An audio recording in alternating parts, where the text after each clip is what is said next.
One of the most challenging and frustrating times in the role of a syndicator or fund manager comes when you've already put the deal together, you've already got the documents assembled, you're out there shopping in front of investors, and then now you're trying to get the investors to what I call latch onto the investment, to give you their money, sign the subscription agreement so that you can close the fund that you're raising money for.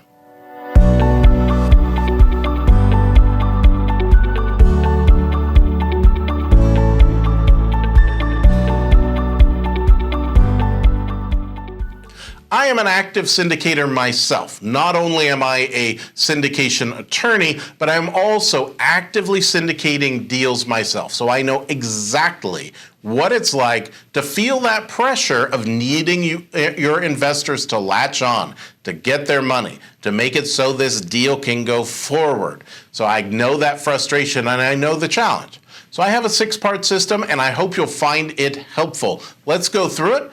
The first step is provide the necessary documents.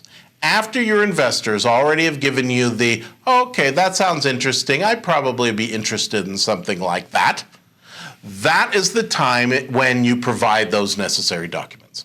And here we're talking about the private placement memorandum, subscription agreement, operating agreement. I like to provide a questionnaire, I find it helpful, and then provide those documents to them. You want to also include anything else that would be useful, financial projections, marketing material, whatever it is, put it all in a nice, cohesive, good-looking package.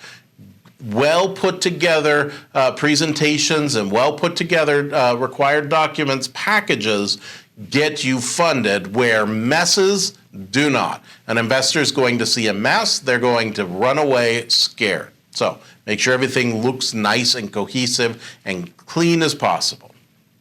So step number 1, provide those necessary documents. Step number 2, address any questions and concerns they have. Make sure that you're getting those questions and provide good answers. I mean, that's one of the necessary things that takes place in a Regulation D syndication is you have a duty to provide those kind of answers for any question they have. That's one of the things that is absolutely required under the regulation. So get those answers to them, help them out, help them come to the decision, and hopefully that decision is they want to invest with you. Now, it's okay when they give you a call and they ask you a question if you don't know the answer to it. You can say, I don't know, let me get back to you, and make sure that you get back to them quickly and promptly to give them a full, nice, well-rounded answer. One of the things I, as a syndication attorney, like to help my clients with is when those questions come in to my syndicators, they give me a call and they say, I'm getting these sets of questions, can you help me craft them? And I am always happy to do that to help them come up with good answers for answering those questions in a way that not only is thorough and complete and accurate, but also pushes the deal forward, makes it more likely for people to invest. Sometimes the answer is no, we're not willing to do that or whatever like that, but the question always needs to be answered respectfully and completely. So I like to, as an attorney, help my clients craft those responses. Step number 3 is obtain soft commitments. Now, in a perfect world, you're getting written soft commitments because when a person writes it down, whether it's by an email or whether it's a piece of paper or a letter or whatever it is, and they've soft committed to you, they're much more likely to follow through and invest in your deal. So obtain soft commitments, ideally written. Now also, you need this kind of information anyway. If you're raising $10 million for whatever purpose, and you need to know where you're at on the deal, right? You need a list of all the potential investors that you've been speaking with, and you need to line it up with how much money people are likely to invest so that you can hit your targeted raise amount. So get those soft commitments. Those people who have soft committed to you are more likely to subscribe than the people who haven't committed at all to you. Step number 4 is continue to provide social proof. That can be something that tips the scale. Now, that social proof can either be just generally being on social media or wherever, providing, here's a testimonial that we have, here's a case study, here's a review, whatever it is. If it's a 506c, that's not an issue at all. If it's a 506b, it can be an issue. So sometimes what I will do in my own raises, if I know person A is interested in investing and they know person B and person B has already invested, I'll probably invite both of them out to go to have a drink or something like that, or go hit some balls at the driving range or something like that, in order to build that relationship a little bit further. Really what I'm doing not only is building a good relationship with them, but I'm also building in that social proof, because now person B is going to be saying, oh, this is a great investment, you really should come into this. They're going to be providing that pressure, if you will, that social proof, in order for person A to invest. Step number 5, offer a sense of urgency. Now, urgency is a great motivator. People have a great fear of missing out. Now, if they're feeling a fear of missing out, that is a good thing. They're more likely to commit to you. So you want to be telling them, look, I've got this investment going on. I've raised all but $500,000 or whatever makes sense of it.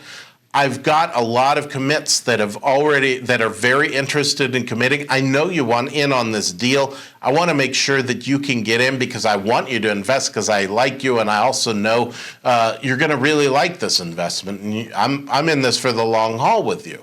So I'd really like you to be able to come into it, but I got to take the first money that comes in, and it's probably going to be oversubscribed within 3 days or 5 days or whatever seems reasonable at the time. Now, that's good sense of using urgency. That's a nice, powerful sense of urgency where you're a powerful syndicator, right? So you have command of this thing and you're offering to them the ability to get to come in.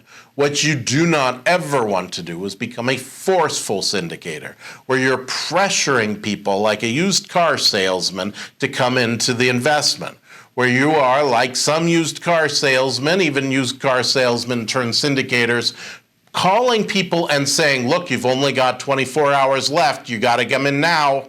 You got to come in now. You got to come in now. That's not going to work. Not only does it deteriorate trust, but it also isn't even legal. We need to allow people to make their own decisions without a forceful way of forcing them into buying our security.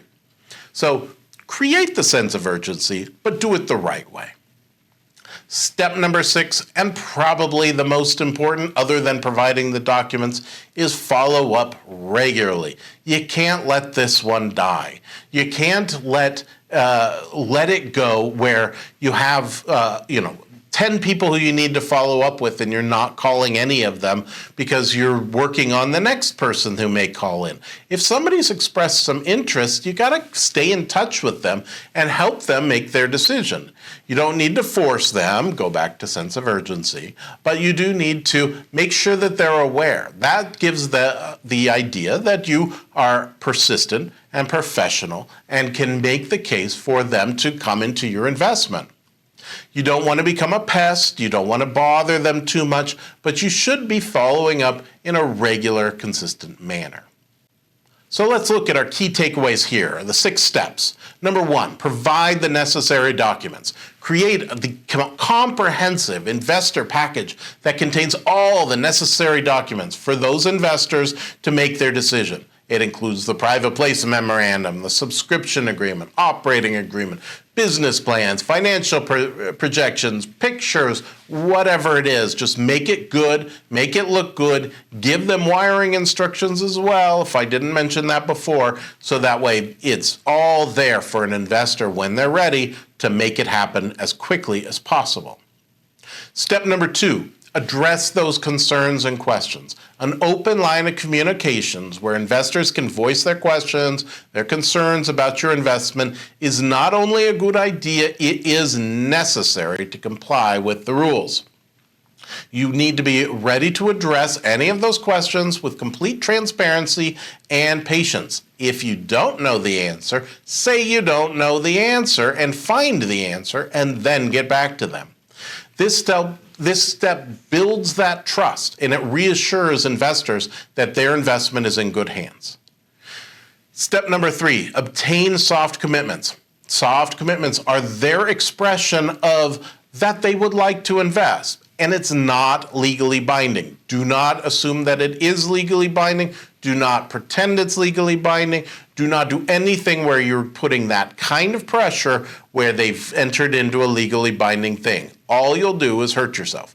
But it is in their mind. It may not be legally binding, but people are kind of honor bound. They're going to be more likely to follow through if they've given you a written soft commitment.